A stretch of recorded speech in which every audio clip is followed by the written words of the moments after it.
Salve nação, saudações! Temos aqui um corte do Sport Center da ESPN Brasil falando do Mengão. Flamengo que venceu mais uma, galera. Agora são 28 jogos de invencibilidade do Felipe Luiz. Esse cara é um monstro de treinador. Ele é muito bom, cara. É fora da média, né? Dos técnicos. Ele está com uma curvinha diferente na carreira. Ele é diferenciado. É um fenômeno. Felipe Luiz, deixa o like, seja bem-vindo ao canal, se inscreva e ative o sininho. Quero dar os créditos para ESPN Brasil, link na descrição como créditos. Vamos lá. Do Rio de Janeiro, dessa vez o Flamengo, que também venceu.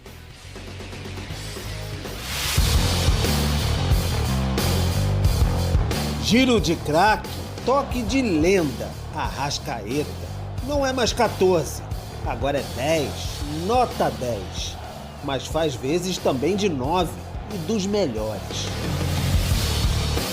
Assim, no manso rolar da bola, o Flamengo abriu os caminhos no Barradão sobre o Vitória, reencorpado, com Arrasca, Gerson e Wesley de volta ao time. Um triunfo que chegou no sufoco, no fim, de modo bem familiar. Arrascaeta fez um golaço de craque, a la Romário, Ronaldo, de biquinho. Mas a gente recorre a manchetes antigas, fica até meio surrado. Bruno Henrique decidiu pelo Flamengo. Já aconteceu várias vezes e aconteceu de novo aqui no Barradão. Eu descreveria essa vitória de hoje como heróica por parte dos meus jogadores. Foi uma viagem, quem viajou lá para a Venezuela sabe. Essa versão do Arrascaeta é muito importante pra gente, porque ele é muito determinante na área, ele é muito diferente. E o Bruno Henrique, eu vou falar pra vocês do Bruno Henrique, eu disse sempre, não estava nas condições de começar o jogo, me informou isso, só que a diferença é essa, são jogadores que quando entram, dão o máximo, o melhor pro Flamengo e acabam decidindo um jogo que estava difícil. Um Barradão cheio, com a massa do Vitória, é muito indigesto. Mas o time conseguiu ser dominante. Apresentou o velho problema da falta de pontaria, é verdade. Cebolinha, Juninho, até que a Arrasca tirou da cartola a jogada. Com ginga, leveza que só os craques têm no toque da bola, como quem diz, isso, vai lá. E a pelota obedeceu. Geralmente é sempre assim, sempre tira um coelho da cartola, ele não foi diferente, ele já roubou a bola, driblando o adversário e deu um biquinho ali lá, Ronaldo, né, na Copa e coisa de gênio de craque. O Vitória, um leão, não se rendeu. Achou o empate com o Wellington Rato, um chute com desvio. E dentro daquilo que foi proposto, a gente precisa reconhecer nossas limitações, entender o nosso tamanho e saber que nós fizemos um jogo competitivo. Eu entendo a chateação do torcedor, mas mesmo com as nossas limitações, a proposta ela foi muito bem executada. Mas havia jogo, havia Bruno Henrique. De novo, o camisa 27 decidiu. Os primeiros 3 pontos no Brasileiro chegaram. Um Flamengo que não se cansa, insiste até o fim e consegue, mesmo de biquinho.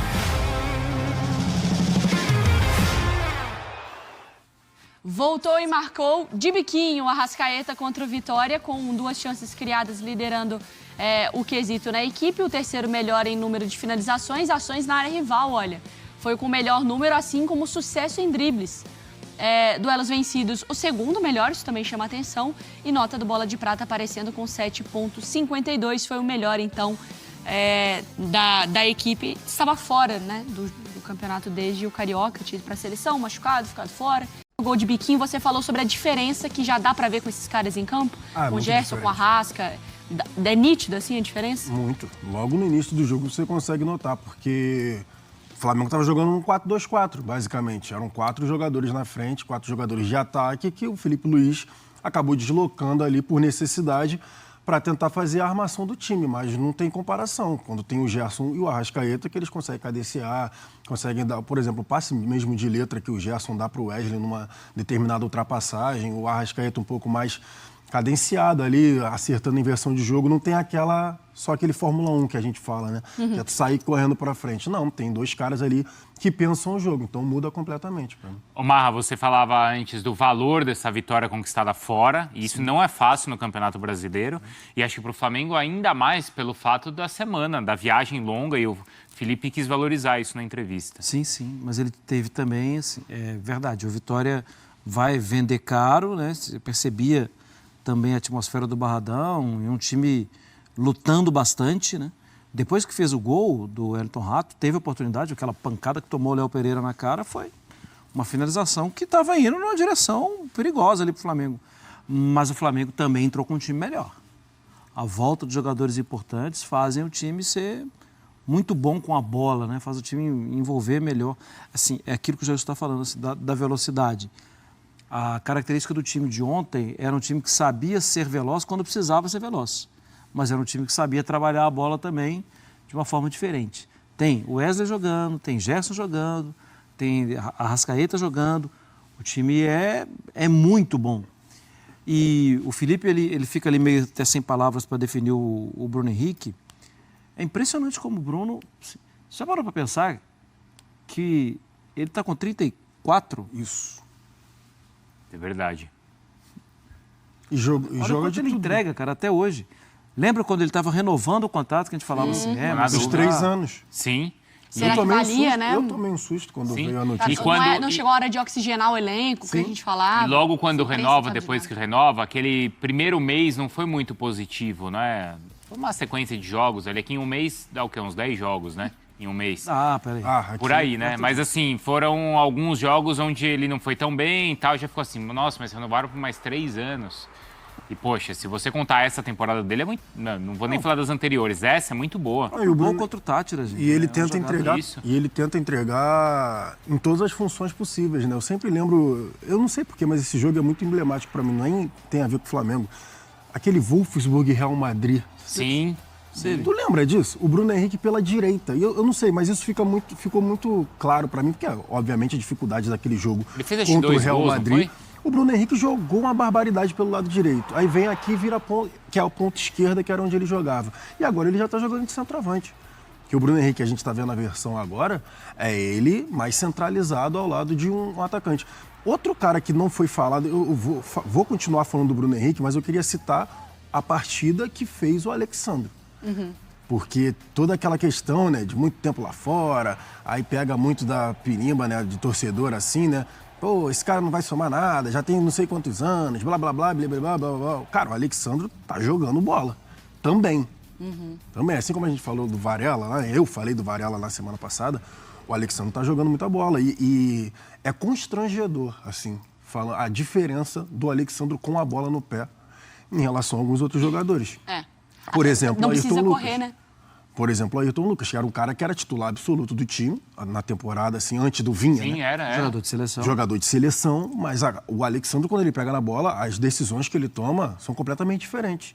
É impressionante, assim, como vem jogando e a constância. O Alexandre não tem jogo ruim. O Alexandre não tem, ele jogou muito mal o teu jogo. Não, ele não vai ser absurdo em todos os jogos, mas está ali sempre no nota 6, nota 7, está ali na média, bem tranquilo, jogando com uma inteligência danada. E aí, só para encerrar, em relação a esse ponto do Flamengo... Não elogia muito, não, senão na próxima convocação o Flamengo perde os 2 laterais. Mas só para encerrar em relação a esse ponto, o que me parece nesse time do Felipe Luiz é, por exemplo, para mim o Flamengo está criando oportunidades, tipo ontem, o Vitória estava muito atrás. Então o Flamengo teve que circular... Era para estar 2-0. Teve que circular muito a bola e tudo mais.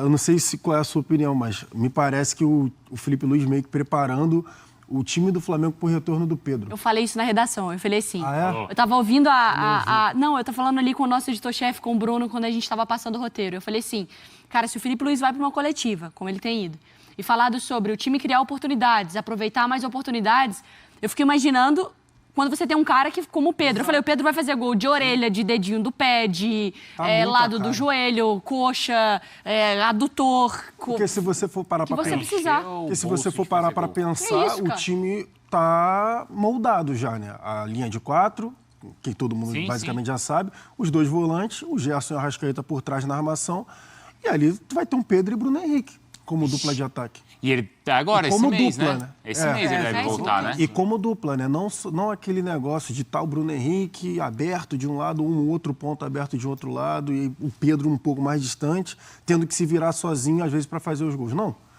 Então, se tu parar para ver, tá lá os 4 de trás que tem muita qualidade e ainda o Pedro e Bruno Henrique no ataque. Então, E nessa, o tempo tá passando, os jogos vão passando e o Felipe Luiz segue só com uma derrota à frente do Flamengo. Aquela. Só o jogo com o Fluminense, não foi isso? Porque a gente vê alguns treinadores falando sobre acertar a mira. Ah, vamos lá, o Bahia precisa melhorar ali a eficácia, mas você teria que talvez contratar um jogador ou ajustar. Ah, o Atlético precisa melhorar, tá criando e tal. O Flamengo fala sobre melhorar, mas ele tem um Pedro para voltar. Os outros times vão ter que resolver do jeito que dá ou contratando outros jogadores. O Flamengo fala sobre isso, mas aguardando o Pedro para voltar. Não, e não é que não tá funcionando o ataque. É isso. O ataque já funciona E ainda assim é uma ainda questão. vai melhorar. Exato. A estrutura do time toda funciona. Não é brilhante sempre, né, Marra? nem tem como ser também. Mas... Sim, e era uma semana, de novo lembrando, né, era uma semana de estreia. E vocês repararam na entrevista coletiva, o Felipe cita como padrão o jogo contra o Inter no Maracanã. Isso é um elogio. Isso é um elogio ao Inter, inclusive. Claro. Mas o Felipe é um cara que está vendo, sabe o que está acontecendo. E mesmo o Flamengo não tendo vencido, ele tem aquele jogo como um Ideal. não um ideal, mas como um padrão a aperfeiçoar. Aquele jogo, o Flamengo não venceu. Ele venceu o Tátira. Qual foi melhor? Foi melhor do Inter. Até porque tem também quando tem um adversário que cria dificuldade, Sobe, né?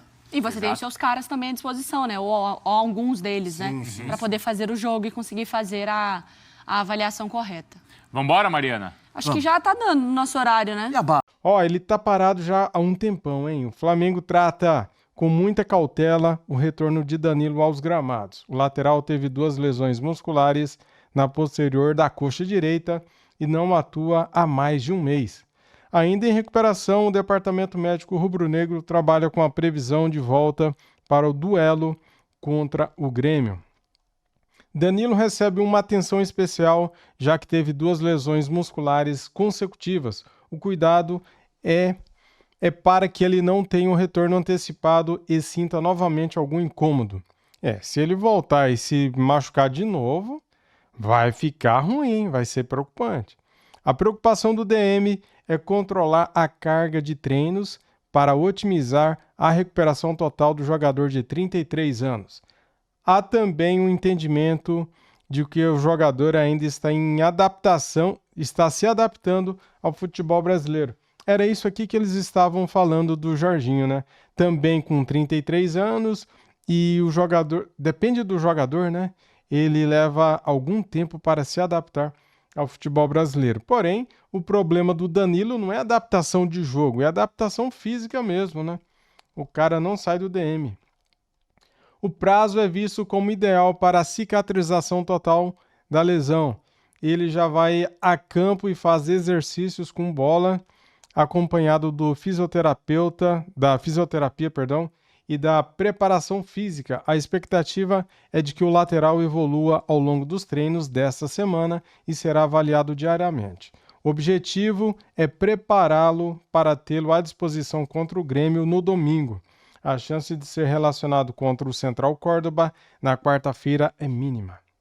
Olha aqui, jogos que Danilo já desfalcou o Flamengo, né? Foi contra o Vasco, os 2 jogos, né, do Carioca, contra o Fluminense, os 2 jogos da final do Carioca, contra o Internacional, primeira rodada do Brasileirão, e agora contra o Deportivo Tátira, primeiro jogo da fase de grupos da Libertadores, e por último contra o Vitória, né, galera? Tá, então, tomara que o Danilo volte e volte bem, né? Cara, vamos ver aqui essa notícia aqui, ó. Flamengo acerta valores com Jorginho e acordo está nas mãos do volante. O acordo entre Flamengo e Jorginho está cada vez mais perto de acontecer. O presidente BAP aceitou as condições do negócio e o clube acertou os valores com o volante. A bola agora está com o jogador e o rubro-negro aguarda o retorno para fechar a contratação. No início da semana passada, as partes haviam se reunido e diminuíram a diferença de valores. Ambos os lados cederam e o diretor de futebol, José Boto, levou os termos ao presidente BAP, que deu ok para o Flamengo prosseguir com o negócio. O staff de Jorginho prioriza o Flamengo, mas não fechou as portas para outras propostas. Por isso, acredita-se que o jogador ainda não deu a resposta final ao clube rubro-negro. Com o acordo encaminhado, Jorginho ainda precisará negociar a liberação com o Arsenal. O clube inglês começa nesta terça-feira, amanhã, a disputa das quartas de final da Champions League contra o Real Madrid. O jogo de volta será no dia 16 de abril. O contrato de Jorginho com o Arsenal termina dia 30 de junho, mas as partes não veem problemas em encerrar um vínculo antes para que o volante se apresente ao Ninho com tempo para se preparar para a disputa do Mundial de Clubes. O Flamengo entrará no torneio no dia 16, estreará no torneio no dia 16 de junho contra o Esperance da Tunis. Jorginho terá um compromisso pessoal na Europa no início de junho. Ele tem casamento marcado para o dia 2. Em março, o meio-campista trouxe a noiva, a irlandesa Catherine Herding, para visitar o Rio de Janeiro, e a viagem foi considerada positiva. Com recepção calorosa dos rubro-negros, ele voltou para a Inglaterra convencido a aceitar o projeto do Flamengo. O clube não tem pressa para fechar o negócio e não pretende mais mudar os termos, entendendo que chegou ao que o jogador pediu. A bola está com o Jorginho, a posição não preocupa o Flamengo e a contratação é vista mais como oportunidade para qualificar o elenco. Tá aí, galera, é bom jogador, né? Mas tomara que chegue e jogue, não tenha esses problemas físicos que o Danilo está tendo, né? 1 mês fora já o Danilo. Muito obrigado a todos, deixa o like, se inscreva aqui no nosso canal e ative o sininho. Fui!